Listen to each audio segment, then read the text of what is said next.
Attorney General Pam Bondi facing tough questions from Democrats during a heated congressional hearing today. Lawmakers have accused her of weaponizing the Justice Department to target President Trump's political enemies.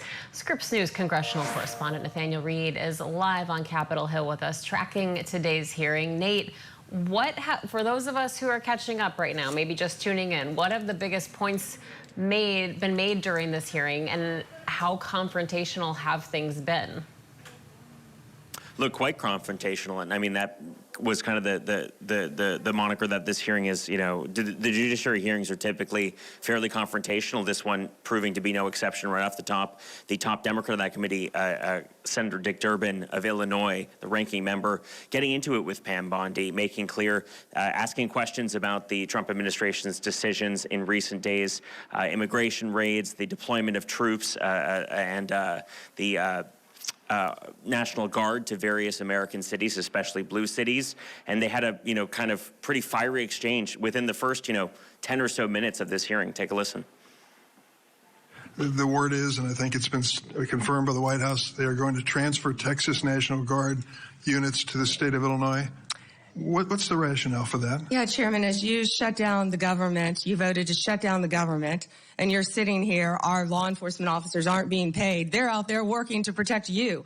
I wish you loved Chicago as much as you hate President Trump. And currently, the National Guard are on the way to Chicago. If you're not going to protect your citizens, President Trump will. Been on this committee for more than 20 years. That's the kind of testimony you expect from this administration.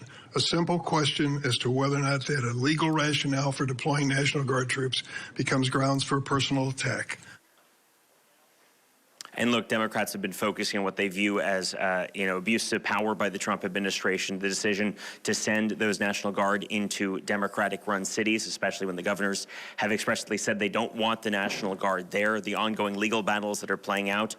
This hearing hasn't been particularly revelatory in terms of what the Attorney General has told the hearing, but again, that is mostly for when Democrats are speaking and having their opportunity to ask questions of Attorney General Bondi, and she has gotten fiery with several members with personal attacks, similar to what we saw a couple weeks ago with the FBI Director Kash Patel. Now, I want to talk a little bit about what Republicans have been focusing on. Now, yesterday, the Senate Judiciary Committee releasing a report, an interim report, that multiple U.S. senators and one representative's phone records were subpoenaed from phone companies during January 6th related investigation, some of them involved in the false elector plots up here on Capitol Hill to try and certify the election in favor of President Donald Trump, who was serving at that time, instead of the rightful winner, President Joe Biden. Ultimately, Republicans, fired up about that today. They've been asking Attorney General Bondi about that. They've been talking about weaponization of, or at least what they view as weaponization of the Department of Justice, going back to the Merrick Garland years, the Biden administration, the 2016 Steele dossier, and the allegation that President Trump, then a candidate for president of the United States, was under the influence of Russia. Again, these are kind of all allegations that we've heard in the past. At this point, the Attorney General kind of siding with some of these Republicans, saying that they're conducting these investigations, but again, not offering a whole lot of details. So again, Maritza, kind of in all, this hearing as partisan as ever, both sides kind of playing up their narratives. Democrats also talking about the Epstein files.